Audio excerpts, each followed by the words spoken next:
the Nazis developed a brand new flying craft at a secret research facility in northern Germany, did the Americans and Russians steal that technology after the Second World War? And was it, as many have claimed, a man-made flying saucer? There were some very strange experimental Nazi aircraft in the air before the war ended. There could well have been prototype German aircraft that bore some sort of similarity to a flying saucer. There would have been maybe some kind of flying object in here, inside, that could have taken off vertically. perhaps. US military were well aware about the technology of the Germans because they captured a lot of stuff. The reason the Nazis built these craft were for maintaining their military supremacy. They didn't hesitate to kill thousands of people in order to keep this secret being a secret. We were right on the brink of that delivery being made. It could have changed history.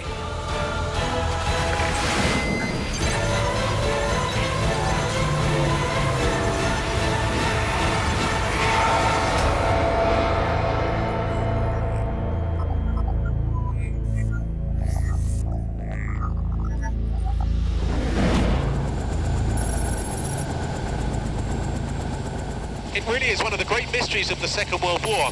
Had the Nazis really developed a craft that was invisible to radar, able to outmaneuver enemy aircraft and travel across the globe at hypersonic speed? I mean, it sounds like something from science fiction, but there are many who believe they came very close. There was a lot of supposition towards the end of the Second World War that the Nazi Air Force, the Luftwaffe, were experimenting with fighter planes and bombers that were faster and more dangerous than the Hurricane or the Spitfire. They felt that they had got the worst of every aerial battle in which they'd been engaged with our men, and so they were looking for superior weaponry. I think it's very likely that the Nazis were trying to evolve all sorts of new types of aircraft. We have to remember that at the start of World War II, aircraft design was still, relatively speaking, in its infancy. So new ideas were being tried out all the time.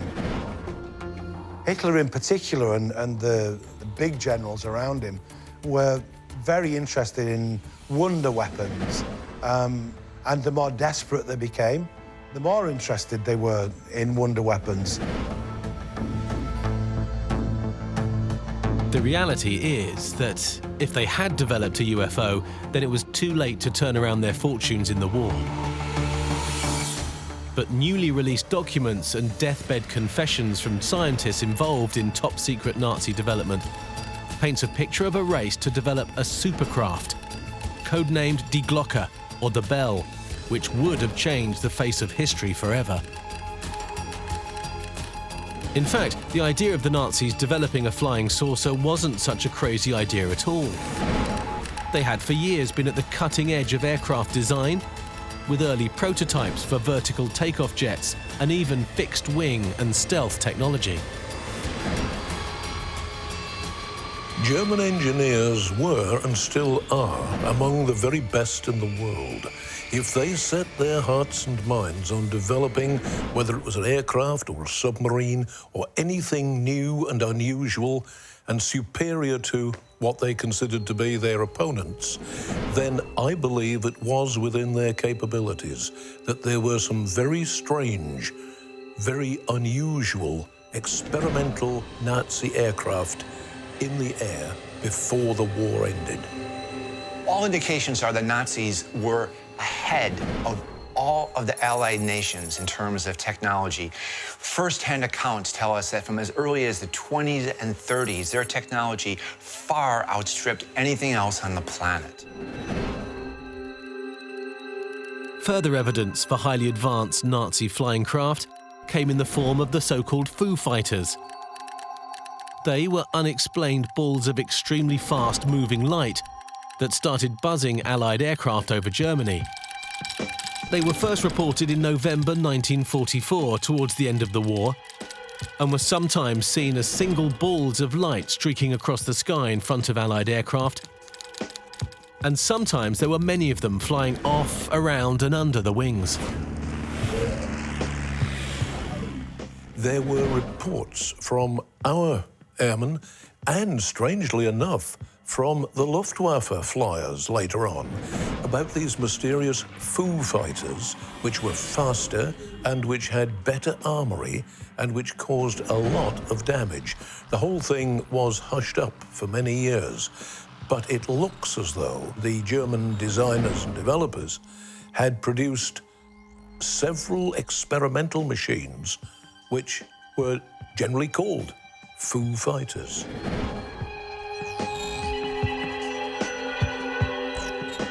Some pilots described them as resembling Christmas tree lights and reported that they seemed to toy with the aircraft, making wild turns before simply vanishing. Pilots and aircrew reported that the objects flew in formation with their aircraft and behaved as if under intelligent control, as they could never be outmaneuvered or shot down. The phenomenon was so widespread that the military took the sightings seriously, suspecting that the mysterious objects might be secret German weapons. It would appear as though the Nazis built advanced, technologically superior flying machines for purposes of military supremacy. However, their radical design led them to be interpreted as being of extraterrestrial origins. The fact that the Foo Fighters appeared at the time when the Nazis were experimenting with this kind of craft is enormously suggestive that the Foo Fighters were actually the German craft, perhaps remote-controlled. I wouldn't say it's proof positive, because it depends what you think of all the other UFO reports that have come out since then. If they're extraterrestrial craft, they could have been buzzing around then. But it's certainly suggestive, and it certainly ties in with the idea that these were actually kind of Nazi secret aircraft.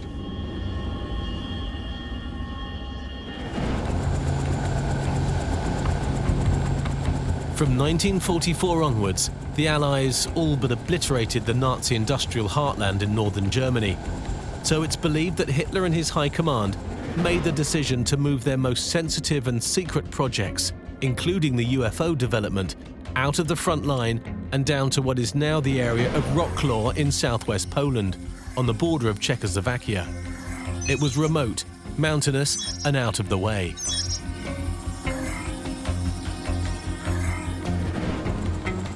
They constructed a huge underground facility called Die Riese, or the Giant, in what today is known as the Owl Mountains. It was a series of interconnected bases built deep into the mountains, safe from aerial detection or bombs. Different facilities developed different top-secret flying craft and weapons. This ensured that if any one base was discovered or compromised, then the others could still continue. The codename for the project was Lothar, and according to intelligence documents seized by the Allies after the war, it became the highest priority for the German command from 1944 onwards. They were developing something that they believed could win the war. The Nazis had been so brutally bombed by the Allied forces. All of their infrastructure was under threat, all of their discoveries, so they had no choice. They made a conscious decision. We need to move this the heck out of here, and so they moved it to southern Poland. They were actually delving into mountains. They were making bunkers of a kind that no bombs of that period would be able to do more than scratch the surface. And from Hitler's point of view, it was the cleverest thing he could have done with his production machinery and with his, dawning rocketry. He wanted it safe from the RAF, and he got it as safe as he could. The Nazis abandoned the underground facilities in the last weeks of the war, but the remains of Die Riese are still there deep inside the Owl Mountains, although much of the complex has either collapsed over time or become flooded. A Warsaw-based military historian and journalist, Igor Witowski, who has been researching the top-secret projects, agreed to take me into 2 of the remaining facilities which are still accessible. The first one is known as the Ashuku base, and it's believed to have been the home of Die Glocke, or the Bell UFO.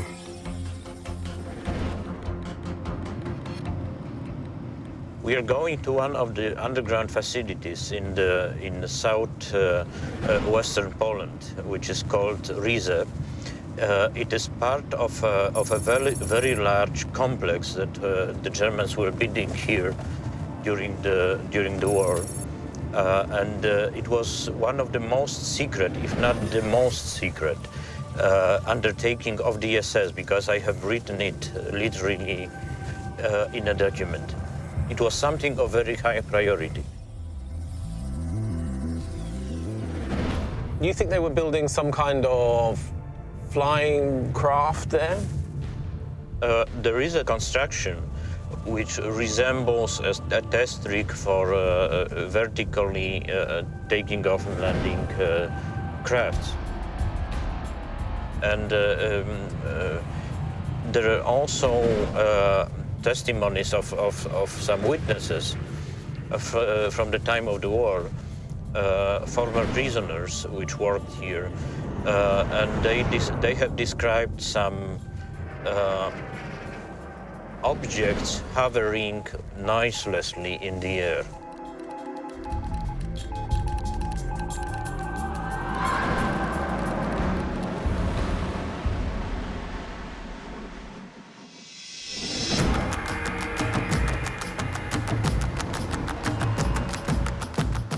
As we drove deep into the mountains, I really wasn't sure what to expect. Is it possible that the Nazis really had built some sort of UFO out here? And if so, what would this underground facility look like?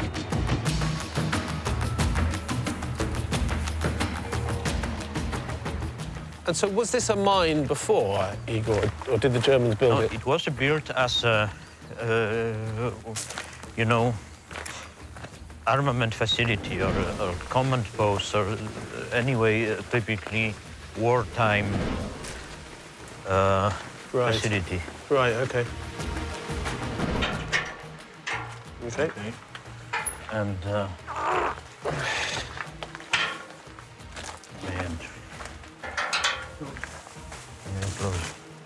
when did they start building it? They started to build it in 1943. It was built essentially by the prisoners of a concentration camp, which was located close here. Okay. So what would have happened here in this facility? According to one of the prisoners, which had access to German documents, it would be a final assembly line. Right. And what would have been in here, these sort of windows here? Oh, is that a machine gun in it? These underground structures in Poland and in that area were quite phenomenal. There were hundreds, thousands of slave laborers digging away into the heart of the mountain to create this impregnable underground city. And the defenses outside, should an Allied army have landed there and attempted to get inside, the way the gun emplacements were ready to mow down any infantry who were approaching this underground city's entrance. And it was inside those impregnable labyrinths in the mountain that the Germans were continuing to develop their advanced aircraft and all of the other new weapons that Hitler had ordered. Okay, you can kind of imagine this place being full of German soldiers. What's this here? These are remnants of various kinds of armament that was used by the SS and was found after the war in the vicinity. And so these are rifles, are they? Rifles, barrels, everything grassy. What are these? Panzerfaust anti-tank grenade launchers for example. This is a magazine. Yeah, it's a shell there. A shell, yeah. It was an eerie place, with a network of tunnels leading to guard rooms, weapon stores, and even a telephone exchange, all slowly rusting and rotting away underground. I think they were experimenting with new designs to see what they could do, to see how fast it could be, how high they could go, whether they could evade radar or not show up on radar. I don't know they necessarily knew that any of those things were going to achieve any of those things, but they were going to try it out and find out. And tell me more about the bell. The bell was a device which was in the shape of the bell, but it was a kind of accelerator. There were two drums or cylinders inside, which were spinning during an experiment at opposite direction with very high speeds.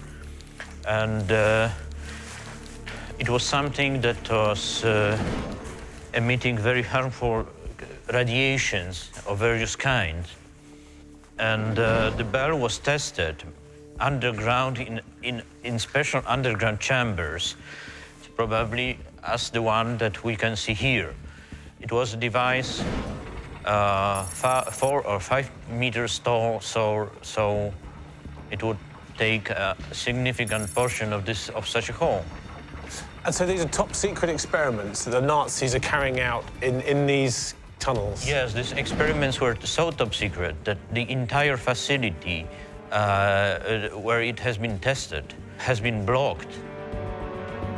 Fundamentally, the Die Glocke, or the bell, was full of certain deadly radioactive materials in order to make it do what they were hoping it would do. And a number of the top scientists and technologists who were working on it in the experimental stage died of radiation poisoning. It was, in a double sense, a potentially deadly weapon. According to plans discovered at the end of the war, the bell was actually the propulsion device for a powerful vertical takeoff craft, which had 2 large discs rotating inside a cylindrical outer shell. It was these discs, powered by a huge energy force, possibly radioactive, that gave the craft its vertical lift. Whether it was a flying craft or just a flying bomb, we don't know. So essentially these are like giant underground science labs? Yes, the entire undertaking was to be a conglomerate of industrial research facilities, command posts, something like research laboratories combined with an arsenal of the last resort that they could use to win the war, even in 1945 or late 1944. So it was to be, everything was supposed to be connected with each other, all the parts. And in all, it would be the size of a small or medium-sized city. One of the things that we need to remember about that stage of the war was the tremendous technological difference between these experimental planes, these new mysterious machines, some disc-shaped, some flying wings, and all kinds of experiments. This, I think, is where they got ahead of us. They were prepared under that central leadership where Hitler said he wanted something, and by thunder, they did it. Was this some kind of UFO they were trying to build? What I can say, and what can be verified, and what is substantiated by the documents that I have found, is that they did work on an exotic propulsion system, linking gravity with quantum physics, for example. And for this can be proven. So the Nazis were trying to develop anti-gravity propulsion. Is that what we're saying? Yes, it is. To this day, it is the most likely hypothesis.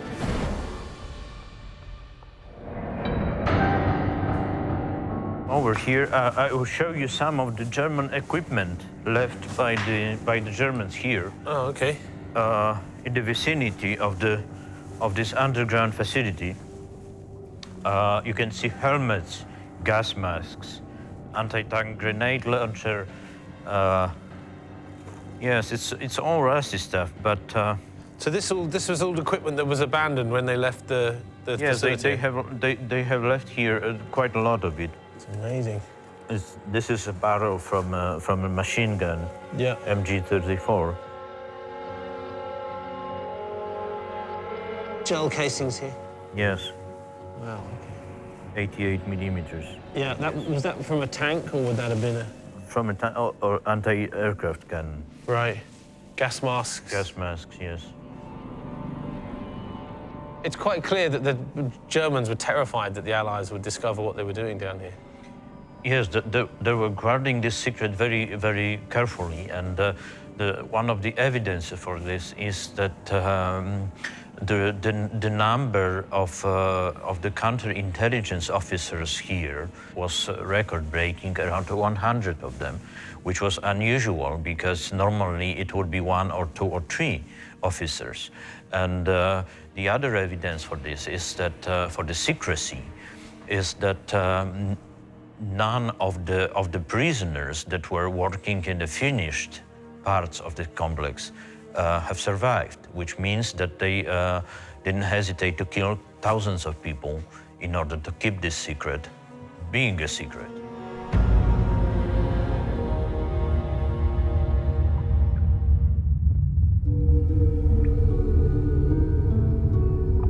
It's hard to describe the feeling when you walk around this underground base, but a general sense of dread would probably come closest. It's cold, damp, and you can feel the fear and hatred inside the vast tunnels and chambers. Not surprising, really, when you realize that over 40,000 people died down here. Take it from me, this is a truly disturbing place.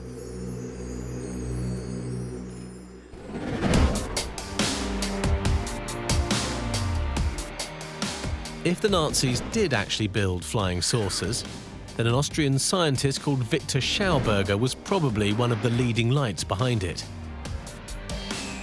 In 1934, it's reported that Schauberger and other scientists were summoned to Berlin to meet Hitler and start work on an exotic flying craft.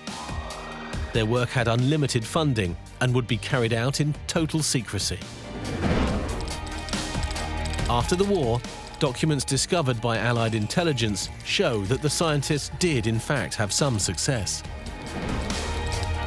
Victor Schauberger is a Nazi technologist who had this motto of observe and copy nature. He came up with the first, what was called the repulsion craft, the first craft that had the ability to have completely vertical liftoff.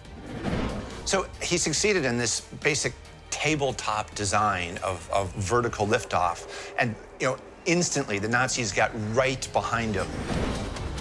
Once Hitler knew that on a small scale, such a machine had been able to defy gravity as he was thinking of it, then all the resources went in so that Schauberger could make one that was big enough to take men, to take bombs, to take anything that the Fuhrer wanted. It seems very likely to me that the Germans were trying to evolve a craft that was capable of vertical takeoff. I mean, that was kind of like the holy grail of aviation during the war. As the war went on, this would become even more important, of course, because more and more runways on aerodromes were being bombed, and it would be much better to support ground troops if you could have vertical takeoff aircraft.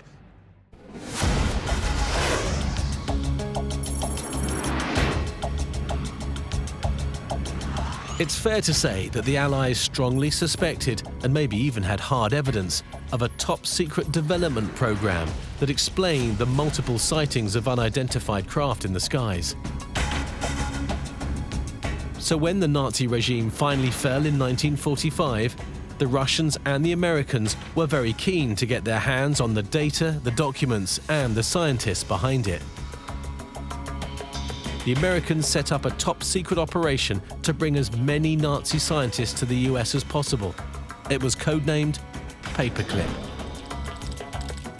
Come the end of the war, there was an incredible competition, I mean a frenzied competition, to gain access to the individuals who were the brains behind Germany's leading technological elite. So Russia wanted them, everybody wanted them, and ironically, the US, one of the Allied forces, was victorious in obtaining them. They extracted Werner von Braun, who became a chief scientist at NASA, developed the Saturn V rocket, and this is the man that developed rockets that bombed London initially. So it was a race. It wasn't just a race to capture Berlin, it was a race to get technology. At the end of the war, the Allies seized something like more than 2 million of patents from the German industry. These patents were given for free to the private industries in Germany, in France, in the UK, and of course in Russia. And it was a fantastic booty. In fact, there were both Russian and American flying saucer projects that were developed after the war. The Russian project was called Taryelka, and the American one was a joint effort with the Canadians called the Avro car. In 1953, the international press came up with an astounding news. Canadians were working on a flying saucer. Actually, the Avro aviation company in Canada was funded by the Americans to develop a disc-shaped aircraft. Both vehicles were modified, one for further static and flight testing at the Avro facility, and the other for tests in the 40 by 80-foot tunnel at Ames Research Center. The Americans invested a lot of money, not so much, but a good amount of money, and the Canadians developed the disc pretty slowly, and a few years later they came up with a test craft. And there is some footage about that. You see something like an overcraft jumping over the ground, about 2 meters over the ground, with very, very poor performances. And after that, the Americans realized that the money was completely wasted, and so they canceled the project. But there is another story. Many think that that was a conspiracy, that Avro car was just a poor craft shown to the public to demonstrate that the project failed. But behind the scenes, there was another project successfully making a real flying saucer with top performances. But no one knows about that, of course.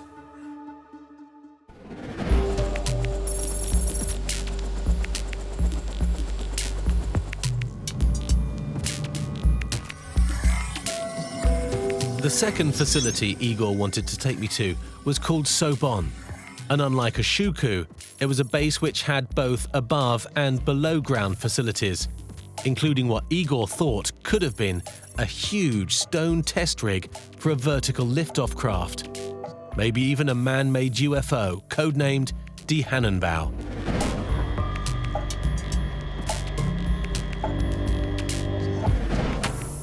Wow, look at this! What's this for? I'm not sure what it was, but the closest analogy is to a circular test rig for objects taking off and landing vertically. This is general rule that one builds such a test rig for testing helicopters or drones taking off vertically. So it might have been for testing some flying object, because it doesn't fit any other explanation, in fact. So let me just get this straight. So what, there would have been maybe some kind of flying object in here? Inside. that could have taken off vertically? Perhaps. That's one of the explanations. The base was run by the elite SS troops, who maintained the highest level of security. In fact, the entire valley that surrounded it was sealed off, with thousands of soldiers, roadblocks and gun emplacements. Historians have nicknamed it the Nazi Area 51.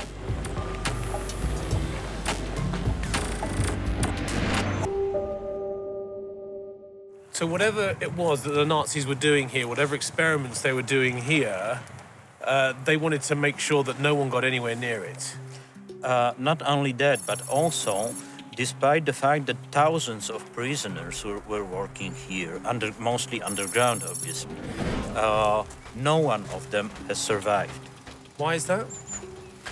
It's just because they were, according to the German nomenclature, bearers of the secrets.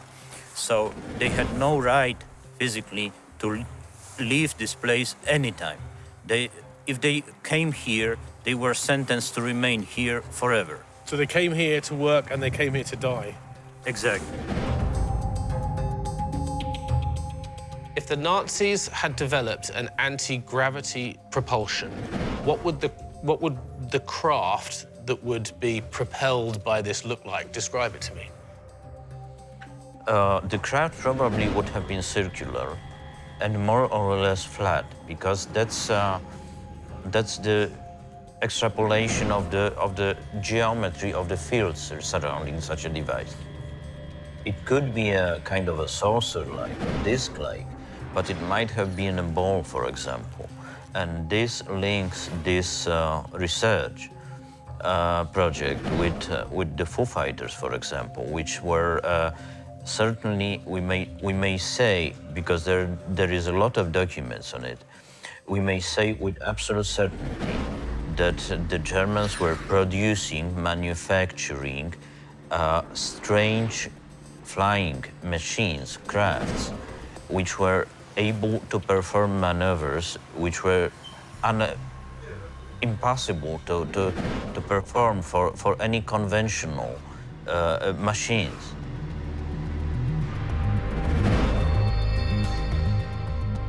You say they were working underground. What's underneath us here? We are over the center of the former mine, which was taken over by the SS. And it was a huge underground facility which they transformed into a war or research-related facility, codenamed Lothar. And it was so huge that the underground space here was the order of 20 million cubic meters. So it was something that has, again, has no equivalent anywhere in the world, as with the security. So underneath where we're stood now was a giant science laboratory. Giant science, but also industrial complex. Scientific and industrial complex, and there are reasons to believe, such as testimonies of the German prisoners of war, that the bell was tested here, and it was dedicated to the most secret research project carried out in the Third Reich during the entire war. It would be very different from the traditional UFOs, largely because of the shape and because we're never quite certain whether it was intended to project something else, or, in other words, was it a launching device with all that mysterious power inside it, or was it itself capable of flying and delivering heaven knows what toxic compounds on the enemy?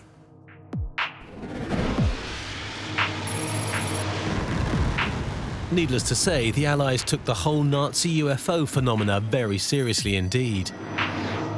The Foo Fighters might just be harmless lights in the sky buzzing aircraft. But if the Nazis had developed some exotic hypersonic craft, which could evade not only aircraft, but also radar, then it might have been possible for these craft to deliver a crushing payload to destroy London or even New York and Washington, D.C.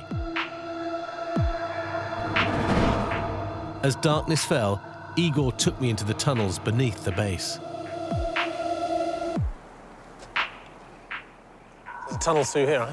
Yes, this is the entrance to the network of tunnels above the former mine, code-named Lothar. And I'm just going to show you the tunnels. For this? Yes, the door is original. It's all original here. Wow. This is actually a newly discovered part of the underground system. Okay. Go through here? Yes.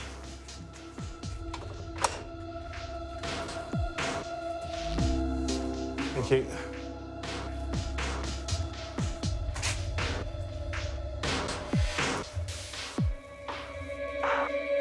So this is pretty much as it would have been, huh? Yes. Yes. It's in perfect condition. Yeah. They have used very good materials here. Yeah. And how long does this just go on for? For many kilometers. Really? For many kilometers. For example, this tunnel which leads here, it stretches for 1.5 kilometers, and there is a rockfall at the end of it. It's extraordinary. Go down here? What is strange, it leads under the test rig, under the henge. Right. And what you can see here, these niches on the left, on the wall, Right. are for high voltage cables, which were so powerful that one such a cable could power an entire small-sized city. And why did they need so much power down here? I'm just going to show you one of such a cables. You know, it's tremendous. It's very heavy, very heavy. It's just a power cable.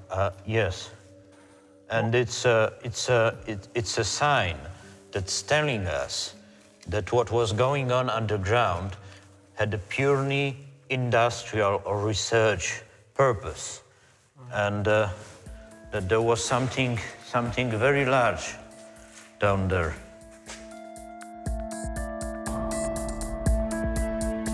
What they were doing here was something much larger, which incorporated all these facilities, research posts, and so on. It was code-named Sonderbauvorhaben S3, which means Special Construction Undertaking S3. And it is written in the document that it was the most important such an undertaking of the SS during the entire war. They were planning to make a giant underground complex the size of a city. And probably it would be something serving the production and research of the strategic weapons of a completely new kind. Something that would give them a victory in the war. So you're saying this was the most significant secret project that the Nazis carried out during the war? Yes, I also have a document which says that the project on which they worked was officially described, it wasn't a nickname, it was official reference in documents as something that will change the course of war, decisive for the war. Just imagine if those hyper-fast German craft could have reached Moscow, could have reached London, could have reached New York. What would have happened? We were right on the brink of that delivery being made. It could have changed history. Where does this take us? This would take us under the center of the henge of the test rig. Right. It goes just under the center and goes further to the power plant.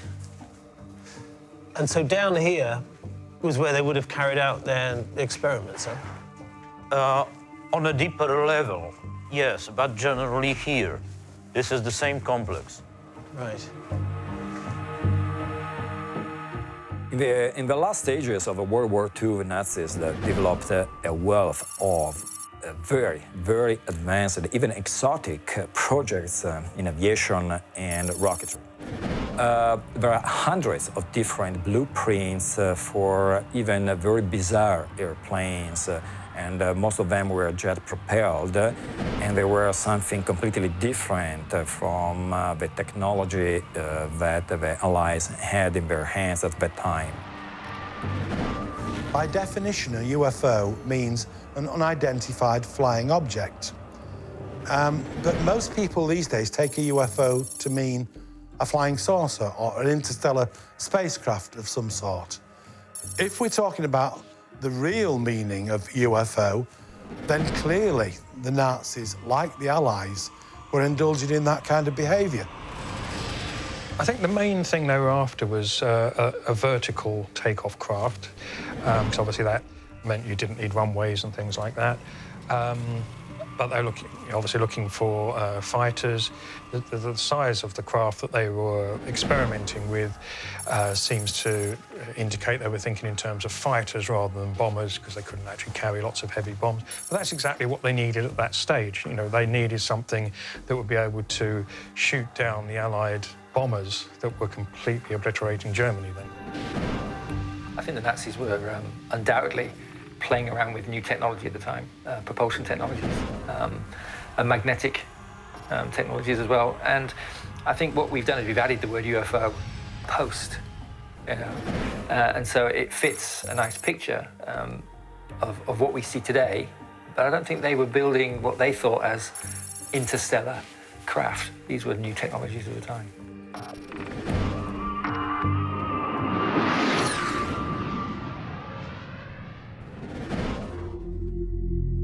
Blocked up? Yes, that's as far as we can go. There is we can feel the current of the air, so it leads somewhere. We may be sure of that, but And that's a shame, because whatever they were working on is further down behind this block yes, wall. it's Lothar. I think I can see a UFO down there.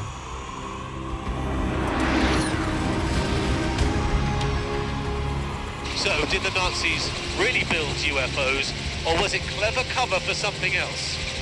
The evidence seems to point to a highly classified flying craft with an exotic propulsion system. And when you consider the lengths that they went to hide their test facilities, it was obviously something of paramount importance. I'll see you next time.